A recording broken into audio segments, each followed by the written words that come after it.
Singapore is gravely concerned by the U.S. intervention in Venezuela yesterday. The Ministry of Foreign Affairs says Singapore is deeply committed to international law, and this includes the principles of the UN Charter that safeguard the independence, sovereignty, and territorial integrity of all states, especially small ones.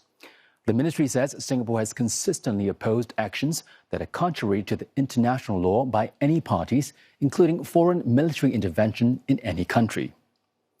Singapore also urges all parties to exercise restraint. It hopes for a peaceful resolution to the situation in Venezuela in accordance with international law and the principles of the UN Charter. MFA also says no Singaporeans have e-registered with the ministry in Venezuela. It is advising Singaporeans to defer all travel to the country.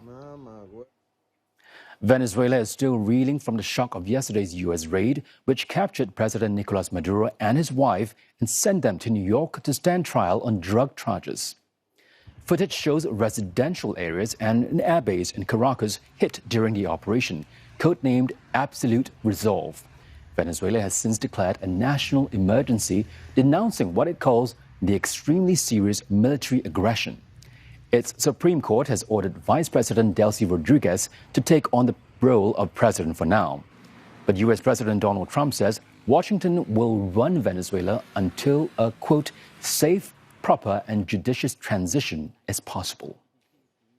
We're going to have our very large United States oil companies, the biggest anywhere in the world, go in, spend billions of dollars, fix the badly broken infrastructure, the oil infrastructure, and start making money for the country. Nicolas Maduro is now being held in a New York jail and faces drugs and weapons charges. President Trump has accused him of leading a drug cartel. Mr. Maduro has denied those allegations and says the U.S. is using its war on drugs as an excuse to depose him and get its hands on Venezuela's vast oil reserves. The international community has responded with caution, concern, and condemnation. A spokesperson for UN Chief Antonio Guterres called the U.S. action a dangerous precedent and underscored the importance of respecting international law. Japan's foreign ministry reiterated its position as a G7 country, offering support toward the restoration of democracy and stabilization of the situation in Venezuela. China strongly condemns the U.S. strikes, saying it threatens peace in Latin America and the Caribbean.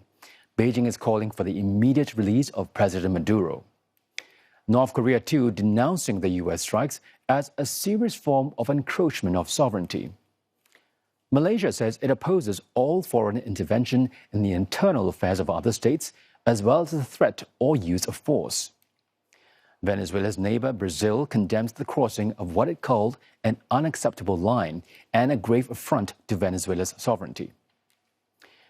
Meanwhile, some of Washington's allies have welcomed the capture of Mr. Maduro, but expressed concern over the upholding of international law.